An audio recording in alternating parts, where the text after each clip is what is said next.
Happening right now, crews are on the scene in Mount Juliet cleaning up after a fire that spread through a business strip. Several stores were evacuated a couple of hours ago on Lebanon Road near North Green Hill Road when flames and smoke spread quickly. Our store, called the Barking Lot, had about 15 animals inside. All of those were rescued. No one was hurt.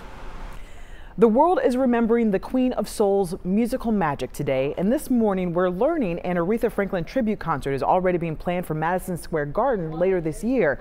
Fans, friends, and fellow musicians are sharing stories of how she touched their lives. Paying tribute to the Queen of Soul Thursday, singer Alicia belted out a rendition of A Natural Woman while a guest on a radio show. On the morning rain. Keys was one of several powerful female singers to pay tribute to Aretha Franklin. An emotional Ariana Grande appeared on The Tonight Show. She touched every genre.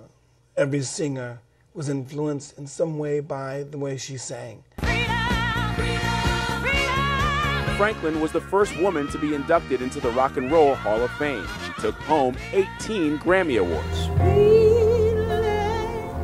and sang at the inauguration of America's first black president. Mourners gathered at New Bethel Baptist Church in Detroit Thursday, where Franklin got her start singing gospel music. You felt that you had to be here? Yes.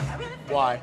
Because if I didn't, it was just like, it would be remiss not to be here to honor her. She is such a big part of Detroit. Barry Gordy, the founder of the Motown record label, has known Franklin since she was a child. Many artists come along once in a decade, or once in a generation, or once in a lifetime. And Aretha Franklin only comes around once, period. Take a look at the cover of today's Detroit Free Press, a beautiful tribute to Aretha Franklin with the headline, Eternal Respect. CBS News has learned that Aretha Franklin's tribute concert is being planned at Madison Square Garden in New York City for November. Franklin's last known performance was at a gala for Elton John's AIDS Foundation last November, and he tweeted yesterday, "Long live the Queen."